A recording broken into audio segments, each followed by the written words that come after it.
El operador de asignación se utiliza para copiar valores de un objeto a otro objeto ya existente. Pero ya hemos visto en el video tutorial 150 el constructor por copia, que hace lo mismo o algo similar. Ambos copian el contenido de un objeto en otro. La diferencia es similar a la diferencia entre inicialización y asignación, de la que ya hemos hablado en distintas ocasiones. El constructor por copia inicializa nuevos objetos copiándolos de otros ya existentes. Pero tiene que inicializar el nuevo objeto, es lo que hacen los constructors, mientras que el operador de asignación reemplaza el contenido de objetos ya existentes. Así que la diferencia debe estar clara.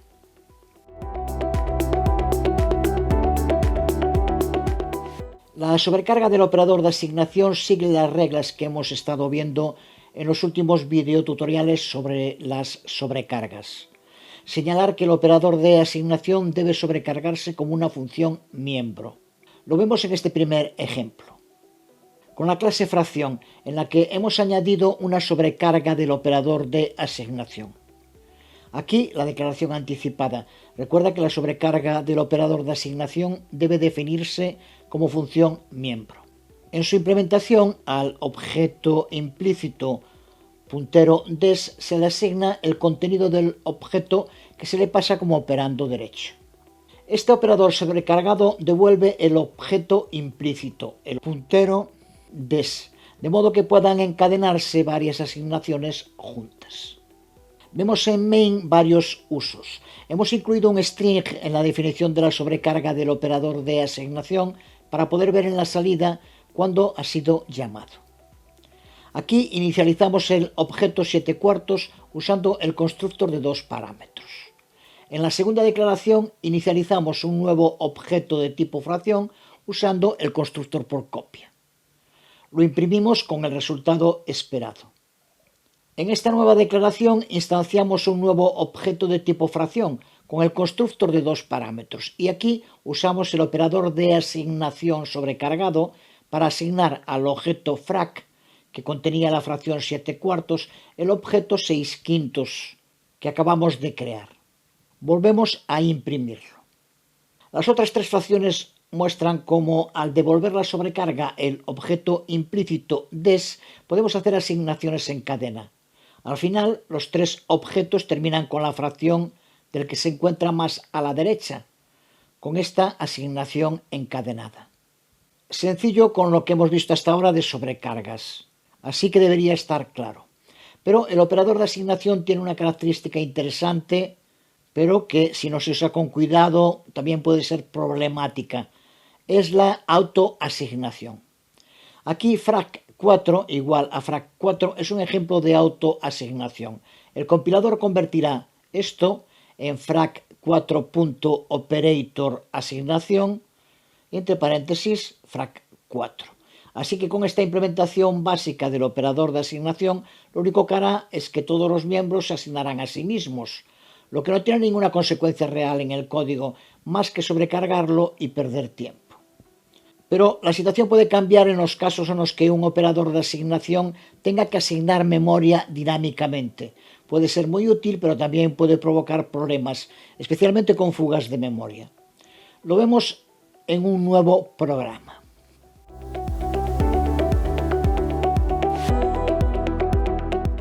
Aquí tenemos una clase contratar con dos variables miembro privadas. Una, un puntero char de nombre mDatos, que ya sabemos que usamos para apuntar al primero de un array de chars para crear un string estilo C. Y otra, un int de nombre mLargo, para determinar el tamaño del array de chars.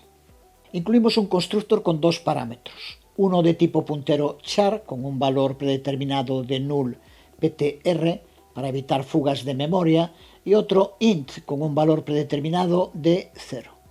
Inicializamos la variable mLargo con el valor que se pase como segundo argumento al instanciar el objeto, o con 0 si no se pasa. En el cuerpo incluye un condicional que comprueba que largo tiene un valor distinto de 0. Si es así, se inicializa mDatos como un char con el tamaño del valor que tenga el int largo y un loop for que recorre el char que se ha pasado como primer argumento, datos, y lo asigna en cada iteración al char mDatos. Aquí vemos en main cómo instanciamos un objeto contratar pasando dos argumentos. El primero se asignará al array char mDatos y el segundo el tamaño de ese array a m largo.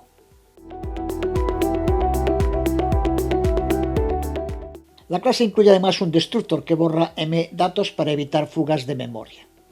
Y el operador de asignación sobrecargado, cuyo operando izquierdo es una referencia al objeto implícito des, y un operando a la derecha, que es un objeto de tipo contratar y de nombre str. Recuerda que lo que queremos hacer aquí es usar este operador sobrecargado para copiar el contenido del objeto existente de tipo contratar Alex al nuevo objeto de tipo contratar empleado que hemos creado vacío. Es lo que hacemos en esta declaración. Esta es la implementación de la sobrecarga del operador de asignación.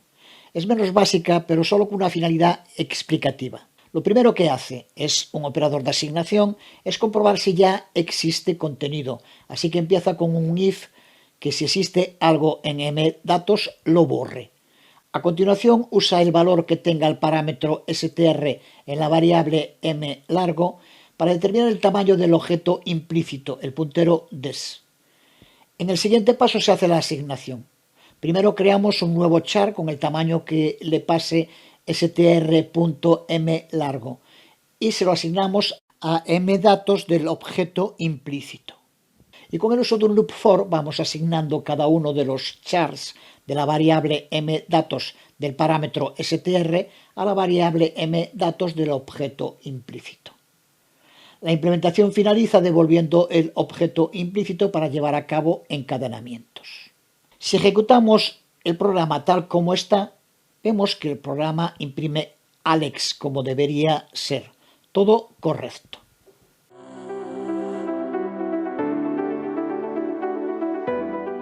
Pero veamos ahora lo que ocurre si usamos el operador de asignación sobrecargado para una autoasignación. Así, al ejecutarlo vemos que produce una salida basura. ¿Qué es lo que ha pasado?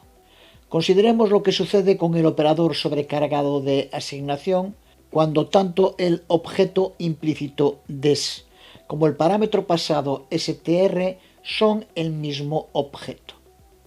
Se produce una autoasignación, que ya dijimos que C++ permite, pero en este caso mDatos es lo mismo que str.mDatos.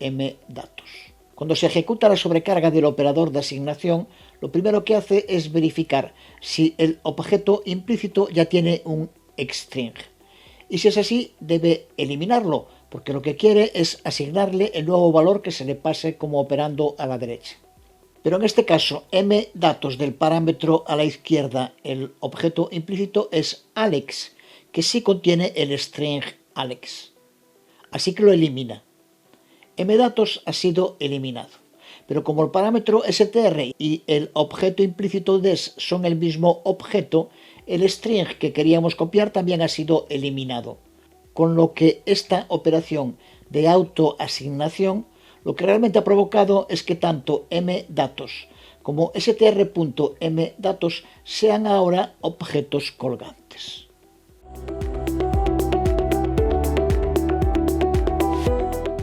En este caso es sencillo detectar cuando se produce una autoasignación y evitarla si implica una asignación dinámica de memoria. Así que podemos modificar nuestro operador de asignación sobrecargado para la clase contratar.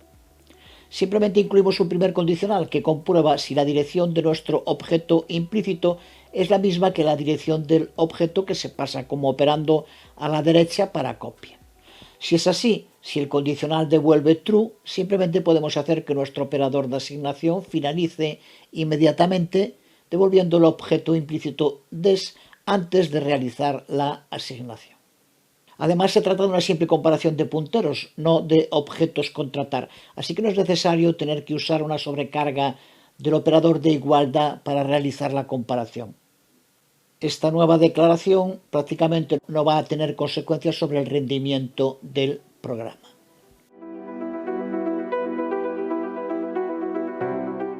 La autoasignación es un evento raro, así que muchos desarrolladores prefieren omitir protecciones como esta en el código.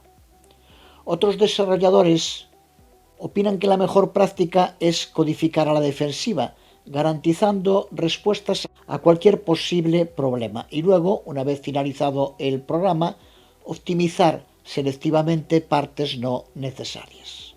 Pero sin duda la mejor manera de manejar los problemas de autoasignación es a través de lo que se denomina técnicamente el idioma de copiar e intercambiar, que es uno de los idiomas de estilo de codificación en C++.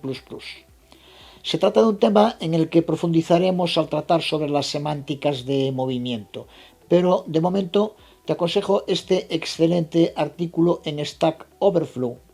Stack Overflow se ha convertido en una auténtica biblioteca de Alejandría para todos los programadores.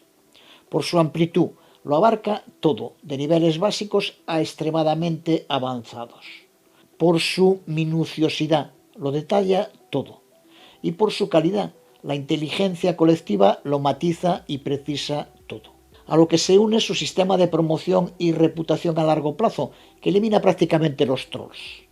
Son sitios así los que han convertido la teórica inteligencia colectiva, de la que se habla desde los orígenes de Internet, en una realidad con un valor incalculable.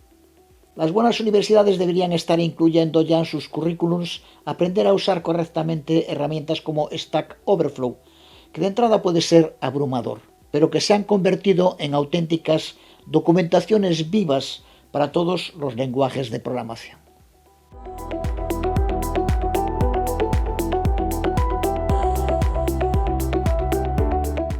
Terminar diciendo que, a diferencia de otros operadores, el compilador proporcionará un operador de asignación público predeterminado para nuestras clases si no le proporcionamos uno. Este operador de asignación predeterminado realiza la asignación de miembros de modo muy similar a cómo hacen la inicialización de miembros los constructores por copia predeterminados que ya hemos visto. Y también, al igual que con otros constructores y operadores, podemos evitar que se realicen esas asignaciones predeterminadas creando un operador de asignación y haciéndolo privado o usando la palabra clave delete, de nuevo muy similar a lo que vimos con los constructores por copia.